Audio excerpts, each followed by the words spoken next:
Blog Talk Radio. Welcome to the Institute for Personal Development, Kriya Yoga Ashram, where total consciousness is the new frontier. Kriya Yoga is union of the individual with the divine. Join us as we explore the practices to initiate this process. Good morning. Welcome to the Voice of Yoga. Let's talk consciousness.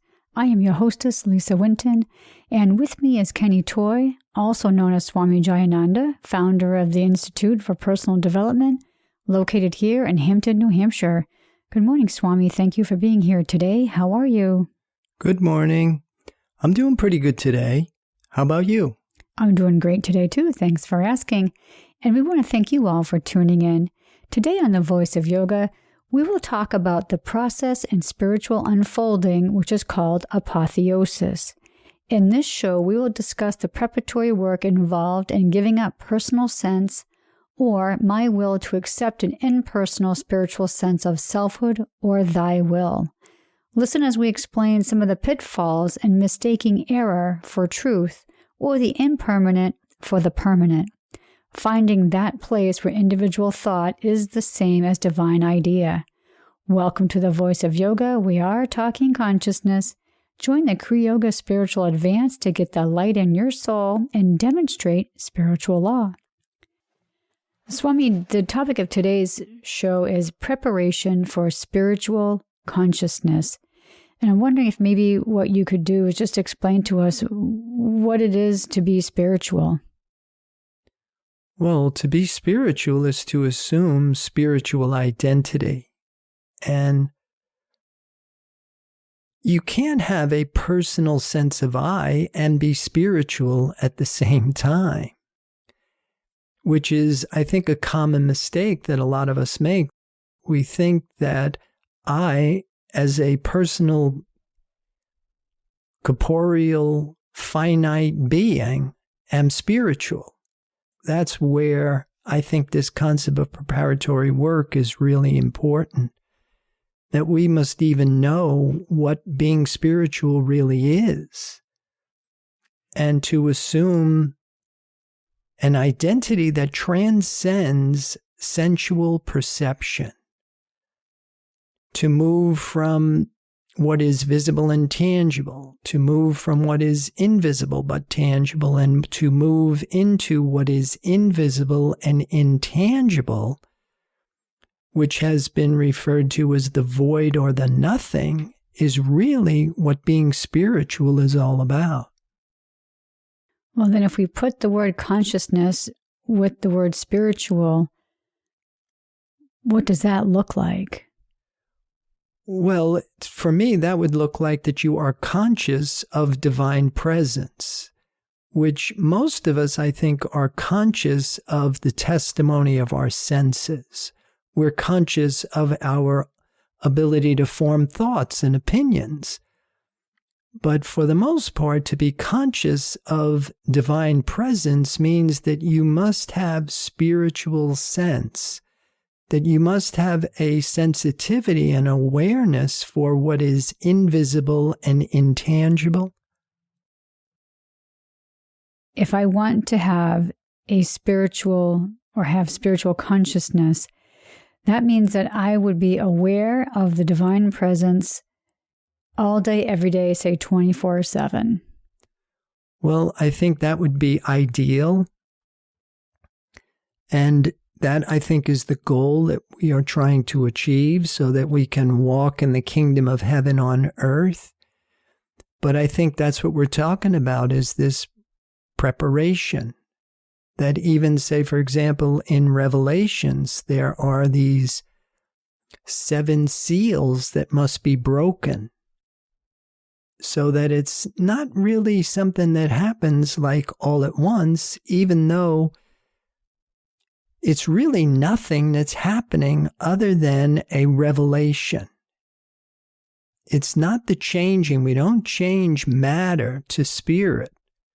That spirit is all. We just change how we are perceiving what is before us.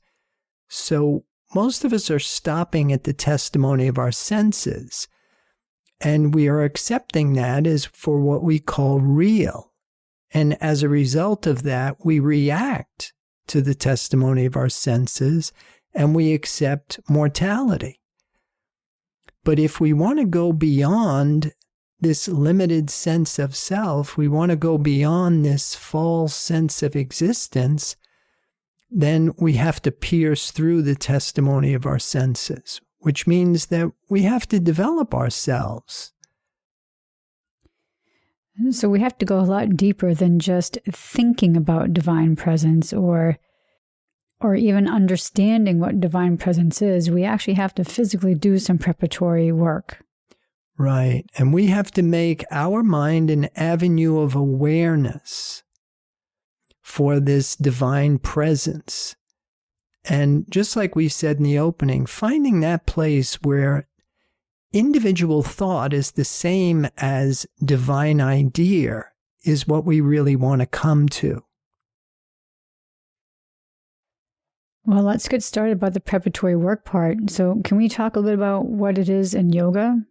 Well, in Kriya Yoga, of course, we have 8 stages that we work with, which to me could be very similar to what St. John is saying in Revelations.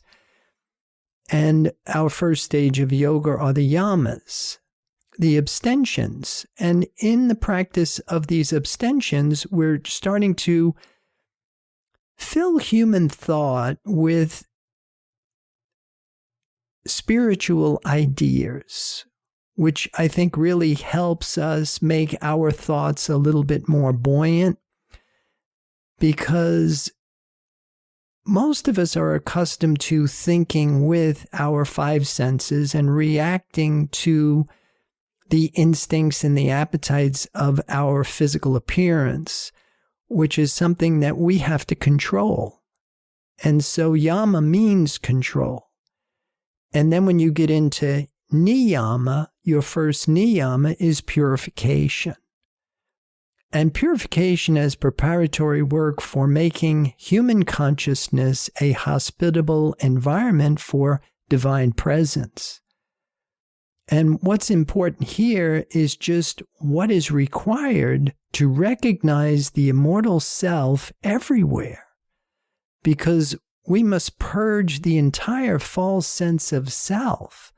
The personal sense level of existence must go. And in the Bible, it says to put off the old man. And so what does that mean, to put off the old man? Well, now for me, that means that I have to give up this personal sense of self. I have to give up my belief that I am a finite, mortal creature. And when you're talking about purification before, it's not just so that we cleanse the body, so to speak, but we're actually cleansing the mind as well. Right, and we're also cleansing ourselves conceptually. We must purify ourselves of all of our false beliefs and human theories and concepts that create an interference pattern with divine mind, with the divine idea, which is the only truth of being. Now, is it true that when you are working with purification, that it will help you change how you think? So, in other words, you won't be craving the candy bar. You'll be craving spirit instead. Isn't that like the ultimate goal of purification? Well, exactly. You want to create what in the Bible was called a new covenant. But you also have to be very careful here, because a lot of what we are doing with, like what you said, just working with diet, a lot of times we are still working with human beliefs about food. And we're trying to eliminate what we will call unnecessary dependencies and eliminate the foods that are producing cravings and disturbances. But if that's as far as you go, then you haven't gone far enough, because you really want to purge yourself of all the unnecessary dependencies. But at the same time, you must replace it with divine presence. That spirit must be the only thing that you rely on. And so how do you recommend that we do that on a daily basis, say? Well, the way that I found it most helpful was the easiest way to get out from underneath any unnecessary dependency is to substitute. But the secret of substitution was to substitute your necessary for your unnecessary. I have mentioned this before, that even say, for example, if you substitute air for alcohol, or you substitute air for cigarettes, you're still working with matter. You're still sowing to the flesh. And you're still a human thinking about being spiritual. Now, we must substitute divine presence. We must substitute prana for whatever it is that we want. So even, say, for example, if you've gone as far as breath, you still have to take another step. You want to substitute divine presence for your next breath. And what that will do is it will take you completely out of physical identity, identifying with the body, which has needs and has an expiration date and has instincts and appetites and all of that, so that now you can put on the garment of spiritual identity, which has no needs, is eternal, unchanging, and it is the expression of an indestructible principle. Well, I know you've been saying for years those three little words is put God first. It sounds like that's what you're saying here. Well, exactly, but I was saying it before, and saying it doesn't go far enough. You must be able to demonstrate it. And the only way that you can demonstrate it is to find that place where individual thought is the same as divine idea, where you're thinking with God as God, and not a human thinking about God.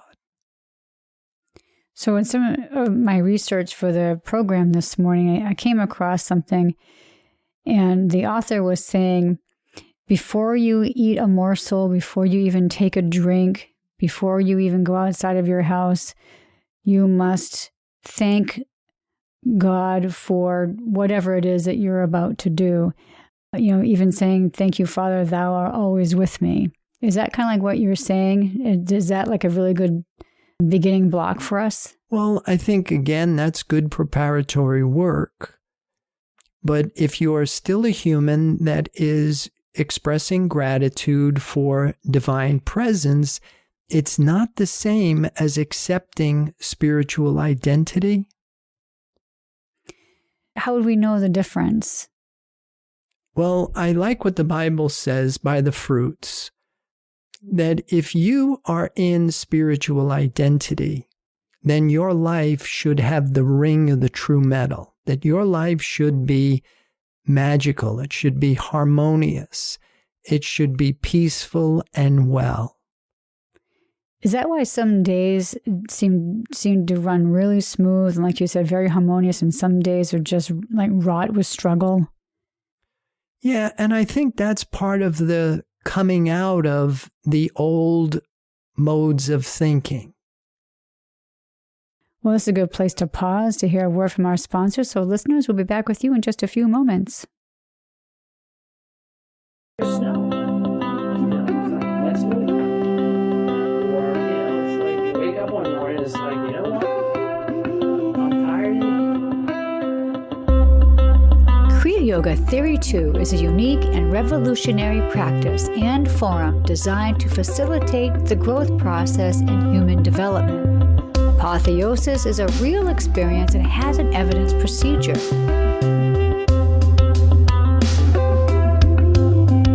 You cannot lead someone to permanent change by doing for them what they must do themselves.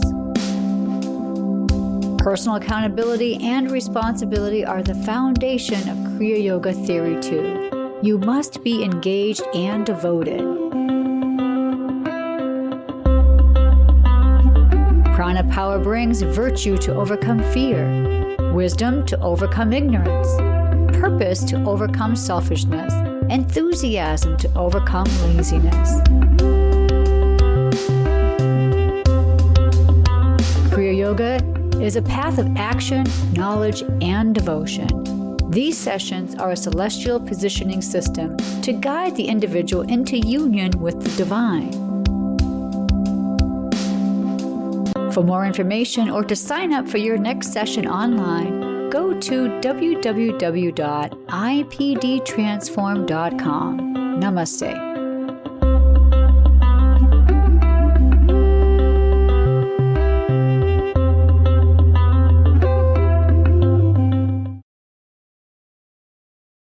Welcome back. For those of you just joining us, you're listening to The Voice of Yoga, and we are talking consciousness.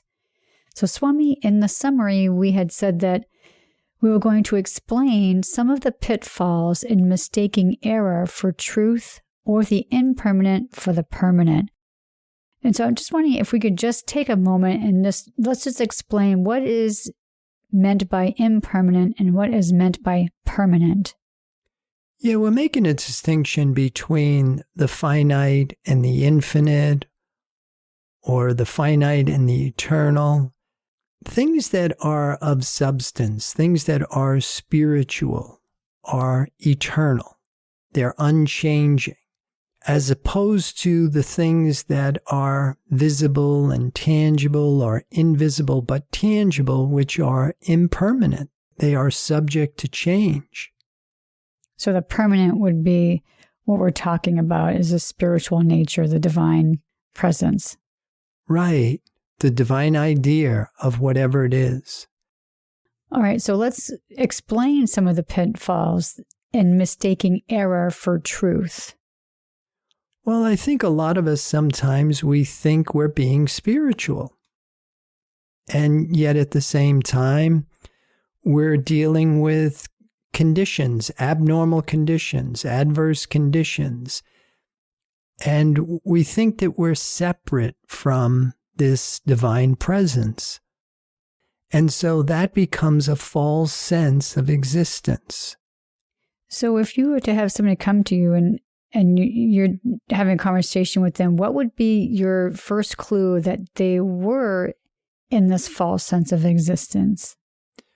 Well, if I thought that you were in a false sense of existence, I would be in violation of spiritual law, because whatever it is that is appearing before me is what I'm holding in my consciousness. So it wouldn't be something like you can be spiritual and everybody else is mortal. And I really like what Herb Fitch says in Revelations to St. John in Class 4.1.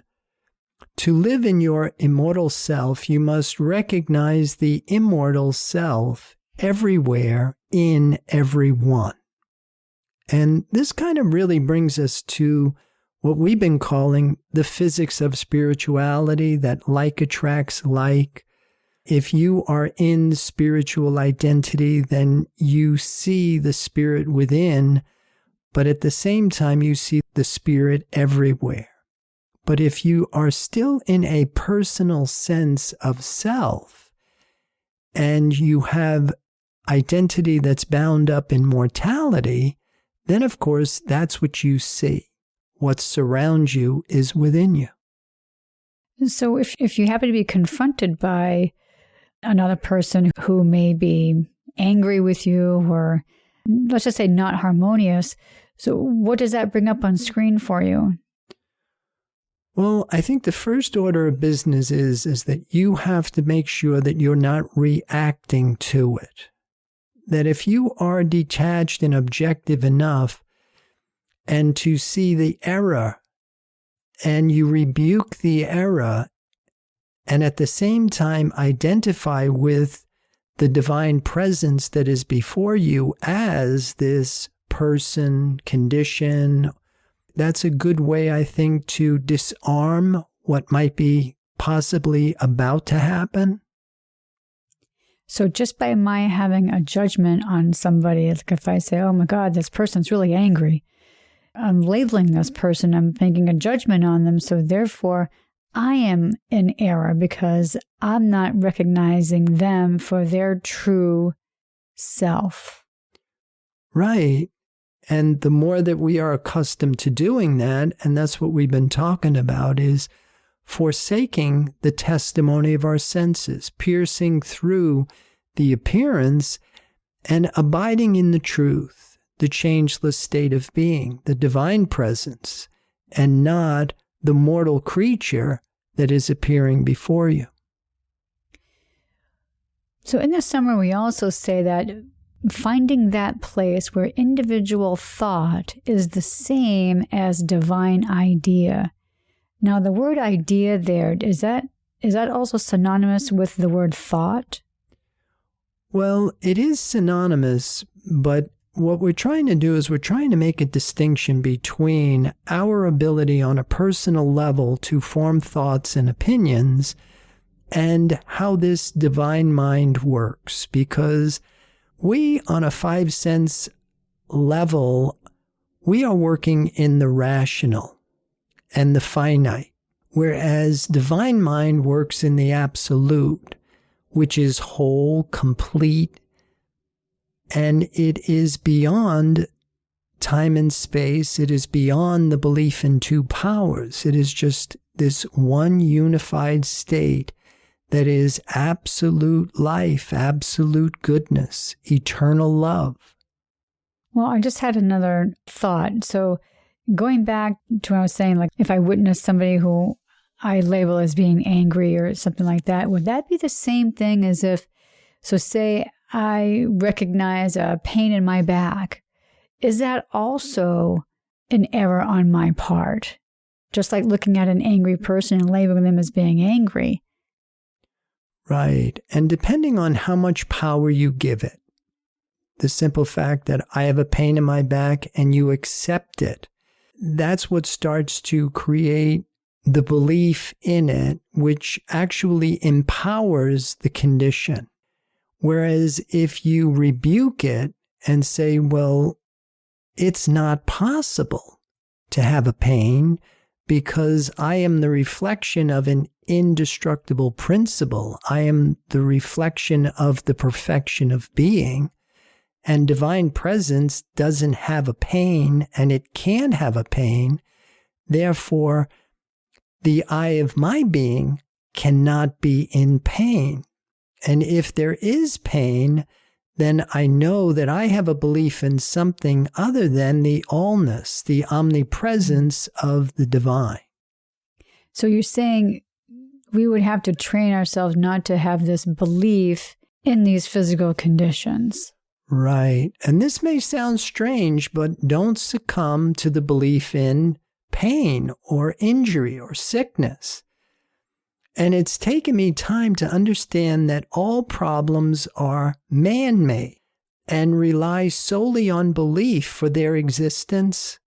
Beyond the testimony of the five human senses is divine truth, and it alone is real. It's the only thing that is self-existent. It's the only thing that has principle or power. These false conditions are only our thought about what is real. If we give up the belief in problems, the truth will reveal itself as perfect health, as absolute harmony, peace, love, happiness. I can see where there could be some struggle with that with some people, because I think at the end of the day, whether we want to believe it or not, we like these conditions because they do things for us. Yeah, and just like what you're saying, I think a lot of us don't really, we don't know how to give up this personal sense of self, and the other is that that's all we know. whether we realize it or not, that this false sense of existence relies on belief for its existence.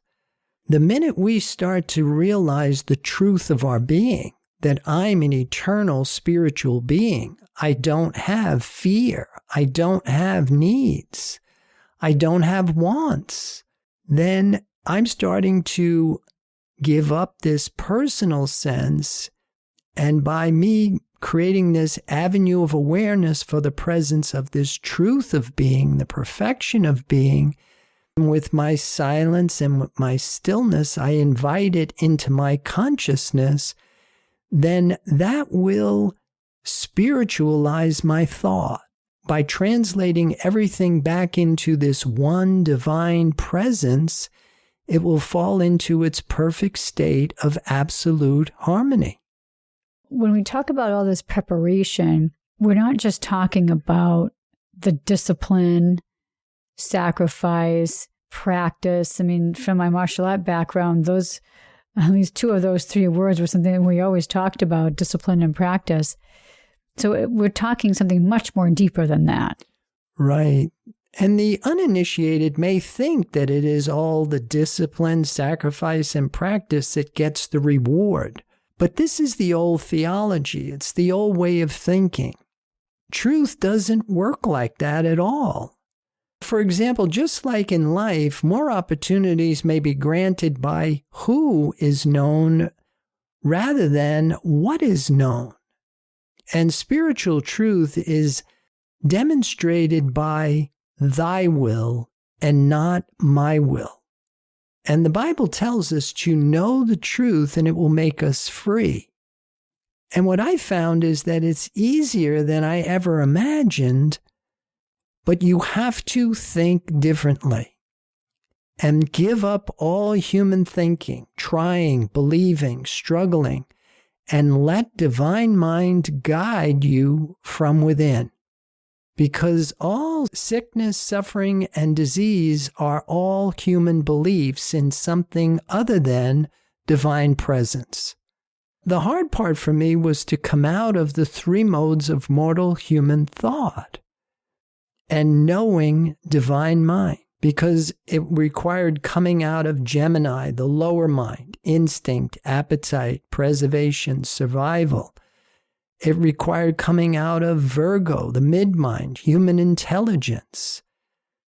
And it required coming out of Sagittarius, the higher mind, the collective consciousness, and getting into Pisces, the divine mind, the one mind that is backed by divine law.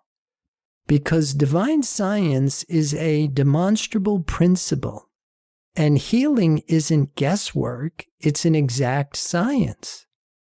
I think what you were saying earlier about giving up all human thinking, trying, believing, struggling, because all my life, and I'm sure I'm not the only one, but we're brought up that, well, hard work will get you everything that you need. Hard work and practice and being disciplined is what we need to do. So now you're saying, well, we shouldn't be trying. We don't need to struggle anymore. So this could be something that could be challenging for a lot of us. Right, but you also want to be in compliance with Scripture, which tells you to live by grace. Jesus said it is the Father within that does the work.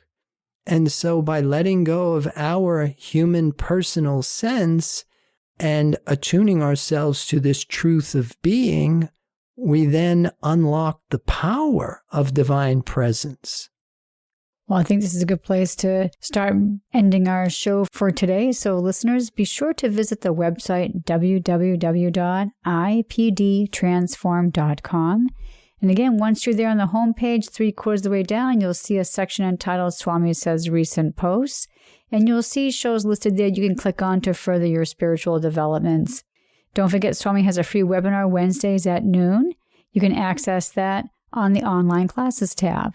Swami, any final thoughts about today's show? Well, I certainly would like to encourage everybody to prepare themselves with silence and stillness and invite divine presence into their consciousness so that it can start to demonstrate itself in your experiences. And with that, namaste. Thank you for listening to our program, The Voice of Yoga. This is Lisa Winton along with Swami Jayananda signing off. Have a wonderful Kriya Yoga kind of day. Namaste.